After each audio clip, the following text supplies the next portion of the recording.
Assalamu alaikum. Here is Muhammad Rafiq Jatoi. Learn with Muhammad Rafiq Jatoi. Today is my first lecture regarding the test BPS 5 to 15. This lecture will address your understanding regarding the test pattern, and it will explain you how would the test be and how would you examine your talent and to attempt the test. आज जो lecture हूँ बाबा वो तव्हांखे BPS 5 खां 15 जे बारे में address कंदासीं। बेहतर है तो मां उर्दू में तव्हांखे कुछ एक्सप्लेन कयां, कुछ मुंहिंजा दोस्त उर्दू में वो भी समझन, ठीक है। तो जो ये लेक्चर जो है बेटा, इसमें हम इंट्रोडक्शन लेंगे, introduction to the BPS 5 to 15 test. In this test, इस टेस्ट में क्या होगा कि हमारे 3 सेक्शंस होंगे, तो उसके बारे में हम थोड़ा एक्सप्लेन करेंगे कि किस किस सेक्शन में कौन से सवाल आते हैं और क्या क्या आएगा। ये जो मैंने सामने आपके रखा है ये आपका सिलेबस है। सिलेबस जो है ना आपको हेल्प करेगा। इस सिलेबस में आपको मैं शॉर्ट करके बताऊंगा। 14% हमारी इंग्लिश है। इंग्लिश में उन्होंने जो डिवाइड किया हुआ है, सबसे पहले रीडिंग एंड कम्प्रीहेंशन किया हुआ है। आपको कोई भी पैसेज दिया जाएगा, पैसेज में से आप पैसेज कोई भी दिया जाएगा। फॉर एग्जांपल कायद-ए-आज़म पर पैराग्राफ आ गया, अल्लामा इकबाल पे आ गया, या सिंध पे पैराग्राफ आ गया, या किसी भी मौजू पर आपको पैराग्राफ दिया जाएगा।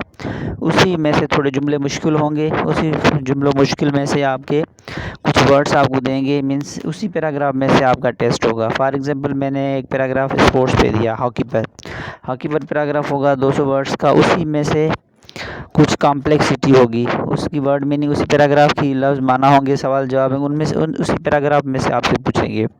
तो उसके 10 नंबर है। आपने क्या करना है, उस पैराग्राफ को सही तरह से समझना है और पढ़ना है। उसके बाद में सेक्शन 2 है वेकेब। वेकेब माना आपकी जो अल्फाज माना या हमारे वर्ड्स जो होते हैं उसके 3 हिस्से हैं। सबसे पहले हमारे वो अल्फाज जो हम माना होते हैं जिसको सिनोनिम्स कहते हैं। दूसरे वो अल्फाज जो अपोजिट मीनिंग होते हैं। सिनोनिम्स जैसे कि वो अल्फाज जैसे कि हमने भाई कोई वर्ड उठा लिया जो उसकी हम माना हो, हम मतलब हो। गुड है, गुड माना अच्छा, वेल माना अच्छा, ये हमारा हम माना हो गया। फिर एक होता है अपोजिट, गुड माना अच्छा, बेटर माना सख्त ख़राब, तो ये अपोजिट हो गया। तो ये भी आपकी वेकेब में आते हैं। तीसरा पोर्शन है आपका स्पेल चेकिंग। स्पेल चेकिंग में आपको 3 स्पेलिंग देंगे, उन 3 स्पेलिंग से आपने स्पॉट करने की ये स्पेलिंग सही है या गलत है। इस पूरे पोर्शन के, वेकेब के पोर्शन के आपके 15 मार्क्स होंगे। उसके बाद में सेकंड पोर्शन है ग्रामर का।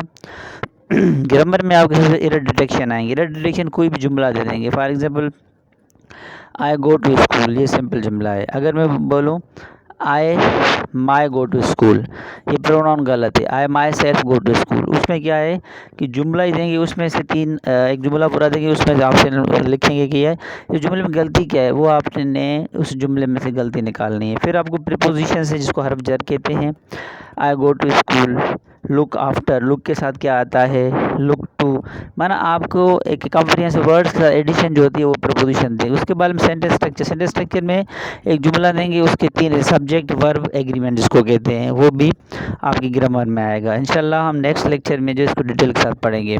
उसके बाद बेसिक अर्थमेटिक भी आपको थोड़ी क्लियर कराऊंगा। बेसिक अर्थमेटिक में परसेंटेज है, रेशो, एवरेज है, प्रोपोर्शनल, वर्ड प्रॉब्लम्स आपके ज़्यादा आएंगे बेसिक अर्थमेटिक में, जिसमें आपकी 6 मिनट की साइंस बेहतर रहेगी। आप उसको हल कर लें तो आपके लिए ईजी रहेगी। उसके बाद में जनरल नॉलेज। जनरल नॉलेज में मेरे लेक्चर होंगे डेली बेस पर, MCQs भी होंगे, वो भी होंगे, तो उसको आपको सपोर्ट करेंगे। जिसमें सबसे पहले आपका करंट अफेयर है, जो करंट हमारी अपडेट्स चल रही हैं मुल्क में, हालात हैं, तो उस लिहाज से, या इंटरनेशनल न्यूज़ जो हैं उसके बारे में, या हमारे जो मैनिफेस्टेशन ऑफ दी वर्ल्ड है, जैसे कि इस्लामफोबिया चल रहा है, या हमारे वर्ल्ड अनगोइंग करंट इश्यूज़ हैं, उसके बारे में हम डिस्कस करेंगे। EDS ही हमारा साइंस है, जिसको हम जनरल साइंस कहते हैं। 1 से 8 तक आप पढ़ लें सिंटेक्स, उसमें से आएगी, उससे बाहर नहीं आएगी। उसके बाद इस्लाम में आ तो जनरल स्टडी, ये भी हमारी नॉर्मल सी आएंगी इंशाल्लाह। ये अब जो लेक्चर दूंगा उसमें सारी चीज़ें आपकी क्लियर हो जाएंगी। तो आपका ये पूरा कम्प्रीहेंसिव सिलेबस है। इंग्लिश के ये होंगे, मैथ के ये होंगे, और जनरल नॉलेज ये होंगे। इंशाल्लाह जो नेक्स्ट में लेक्चर होगा वो आपके इंग्लिश जो है रीडिंग कम्प्रीहेंशन के बारे में आपको एक्सप्लेन करूँगा। इंशाल्लाह आपको समझ आ गया होगा। अगर कोई चीज़ हो तो आप मुझसे पूछ सकते हैं। थैंक यू, अस्सलाम वालेकुम।